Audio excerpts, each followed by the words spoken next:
Hey, what's up? This is Daniel Kaiser from Game Trailers TV and GameTrailers.com and EpicBattleAxe.com, and you're watching DualShockers TV on DualShockers.com.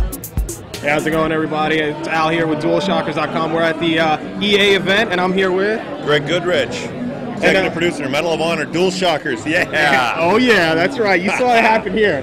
Right. We just had, I would say, the privilege to see Medal of Honor for the first time. I know a lot of people saw a little snippet of it back at the VMAs. We had a chance to see some hands-on of actual gameplay, and I got to say, it was phenomenal. Just a phenomenal thing to watch. If you can just, I guess, elaborate a little bit on what we discussed. So this Medal of Honor is the first one to take place in current times. Absolutely. This is the first Medal of Honor that's out of World War II. It's set in modern times, the current fight in Afghanistan. And like all Medal of Honors, we are based on authenticity, respect the soldier, honor the soldier. This is not a game about politics, but this is a story told through the eyes of the soldiers on the ground doing the good fight downrange.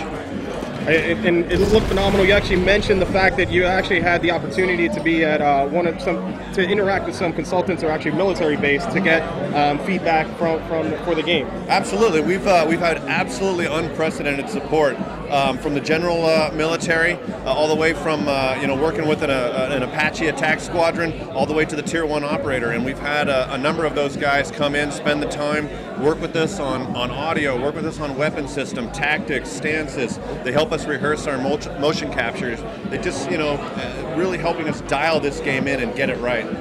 And I gotta say, the sound on it was phenomenal. You mentioned that your audio producer has been with you since when? Our audio director, yeah, he's been on every single Medal of Honor that's ever been made. So we're happy to have him around. He does phenomenal work. So a man who obviously understands the sound of gunfire. Absolutely, he knows what he's doing. And we had the opportunity to actually see an AC-130 be called in. And well, I'll let you explain. What was the AC-130 doing exactly? Well, in the mission that I showed you, it was an AFO team that was heading into the mountains of Afghanistan to hunt Al-Qaeda on the eve of a U.S. Army Ranger helicopter assault, which was going to happen the following morning. So the gunship could only get so close to the unit until you remove some enemy positions, soften up those targets. And once you did that, that allowed you to actually call for fire from that gunship to help you out a little bit. And as you saw, it brought a whole lot of hate, and it did its job. It was a little bit of fireworks, to say the least. One of the things that was interesting as you walked through that little bit of a demo, to note, you mentioned that it was at 60% of capacity right now. And again, I can't use the word phenomenal enough. Just even at 60%, it was a mind-blowing experience to see the breath coming out of some of the players, the blood splatter. To think of it at 100% is going to be just something crazy. Yeah, that's a philosophy that we've employed quite a bit, and what we like to do is we actually, as of last December, we had the entire game stood up. And what I mean by stood up is what you saw, 60% of quality, and that way we can look at our game holistically. We can see the whole product, see what we got, see how it's playing, and we can find the fun. The easiest thing in the world to do is make a game look pretty.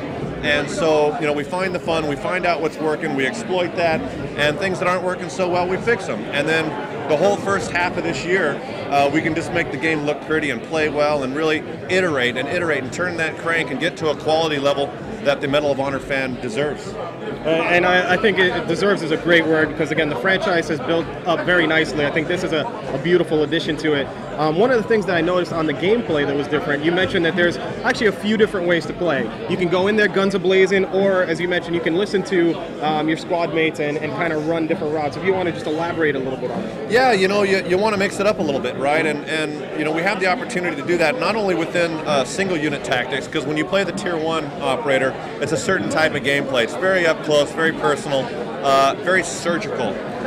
When you play big military, the U.S. Army Ranger or one of the other characters you'll play from the big military side, the sledgehammer side, that's an overwhelming force. It's a force multiplier, so it's a different style of gameplay. And within that, if you listen to audio cues and if you listen to your squad mates and do things as the designers sort of really to give you the best possible experience, you're going to get the most out of it. But you can play it any way you want to play it, and if you just want to go guns blazing, you'll get a different type of play style. So do it both ways, right? Exactly. You get more flavor for yourself, if you will. What's the expected, I guess, gameplay for it? What do you think? Is it going to clock in at with the single-player campaign?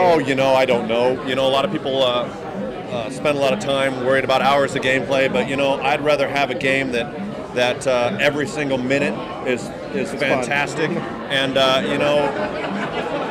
it'll be what it needs to be a phenomenal experience, and people will appreciate and love and keep them on the edge of their seats from beginning to end. And quite frankly, if there's anything that we come across that doesn't reach a certain quality level or isn't doing things to the level we expected, we'll pull it. And so if it makes 20 minutes less of gameplay, well, it didn't make the cut. So, but therefore, we're just going to give the player, give the consumer what they deserve, and to reestablish Medal of Honor to the forefront of the shooter genre that it needs to be, and where it used to be, and where we expect it to be.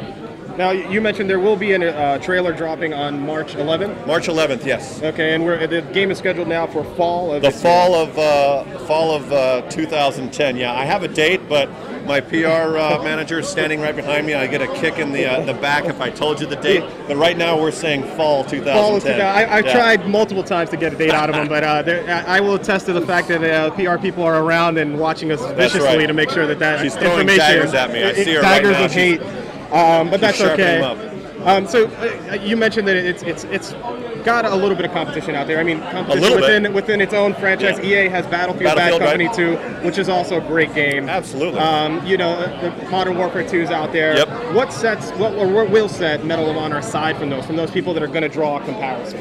Well, first off, those are phenomenal games. I'm a consumer and a fan first and foremost of those products, and but we're taking a different tack, right? So we have a very authentic sort of look at our narrative, our story, and our characters. We want to tell the soldier's story from a place that is honorable and authentic, and we're really striving to do that.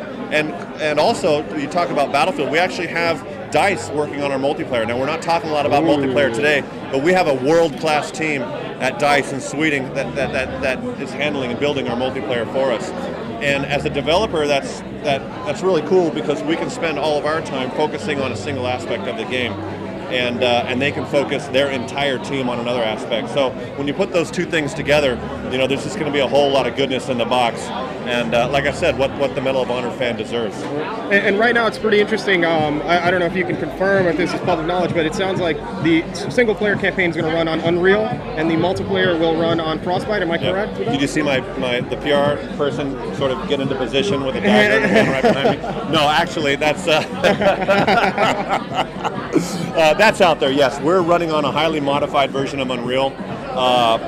Some of our rendering engineers we have at our studio are some of the best I've ever worked with, and yes, DICE is building on what they know, and that is Frostbite. And so, what that does, I think, what people can look at is it shows you the commitment that EA as a corporation has to this franchise. It's not the most cost-effective way to do things, but if you want to give players a great product and you want to give players a great experience, you let the teams work on what they know best and what they can excel at, what they can make sing. Right. And if that's two technologies, that's two teams, so be it. But it's gonna be a quality game that people are gonna love. And at least you guys have the luxury to say, hey, we have those two groups to do this and give you guys an awesome experience. Yeah. And I know DICE will do a phenomenal job with the multiplayer. Yes, they will. Now, are you guys at liberty to talk at all about the multiplayer right now? Anything we can expect, or? We're not talking about that yet. It's coming soon. I keep trying. Yeah, I'd love to, but yeah, we're not talking about that right now. We're showing single player and still letting information out about that. But multiplayer information is coming soon, very soon. Excellent. I know our readers and watchers and listeners are definitely going to be on the edge of their seats to see this. March 11th, you can best believe we will have that trailer up and out for you guys to watch. All right. So appreciate it. If you want to just sum up Medal of Honor in a couple words, how would you do it? Medal of Honor. It's back. It's badass. And it's coming this fall. Thank you. Thank you, guys.